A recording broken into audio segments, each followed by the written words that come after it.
The first LEGO set made in partnership with another brand was a small Esso gas pump set produced back in 1955. Since then, LEGO has come a long way with brand partnerships. With the company now producing entire themes based on existing licenses, we're going to go over a few of these collaborations, with a couple of notable examples.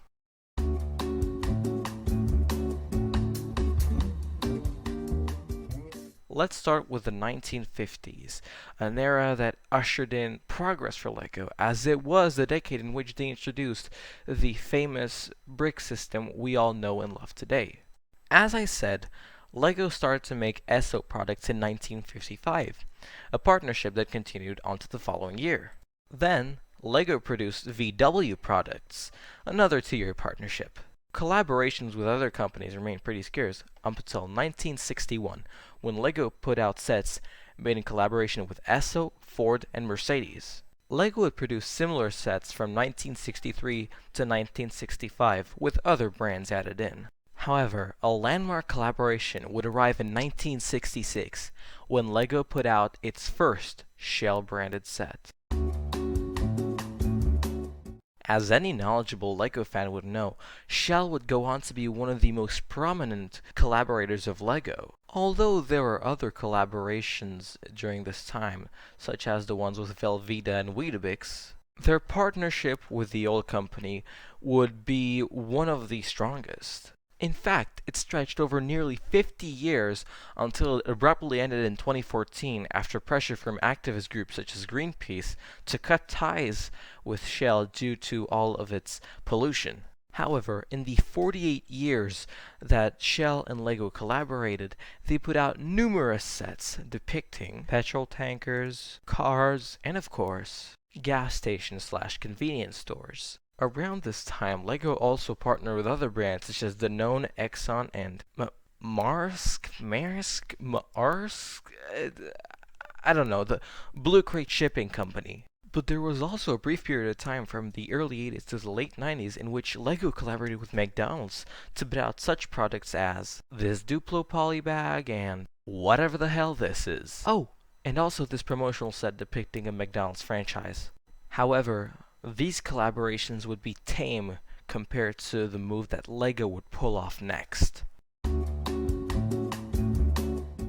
After a long period of talks, design, and overall excitement for the Star Wars franchise's upcoming film entry, that being Episode 1 The Phantom Menace, LEGO made one of their biggest announcements to date in January of 1999, revealing images of what would be the very first LEGO Star Wars sets. Not only was this one of the most anticipated movies of all time, but it also helped LEGO through some tough times, as around those years, LEGO was facing bankruptcy and employee layoffs around all of its facilities.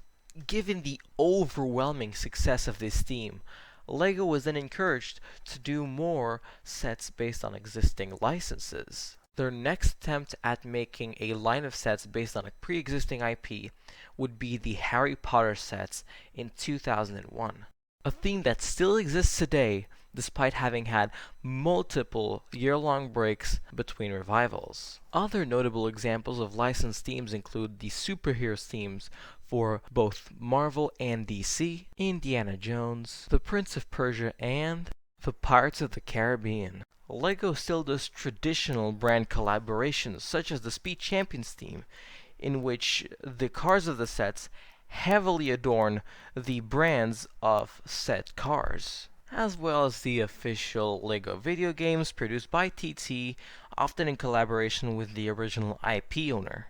And even very recently, LEGO collaborated with both Adidas and Levi's to make either brick build or clothing collaborations. According to some recent sales reports, some of the top-selling themes for LEGO are actually licensed themes, such as Star Wars and Marvel superheroes, which just goes on to show the friendship between LEGO and other companies. Despite LEGO's focus on creativity and originality, you cannot deny that licensed themes have not only helped the company during tough times, but also provided LEGO fans with endless universes to play and build with. Anyways, that's it for this video. I hope you enjoyed it, and that you took away a thing or two about LEGO's history. Anyways, leave a like, comment down below what's your favorite licensed brand collaboration LEGO has done with another company, and I'll see you guys in the next video. Peace out.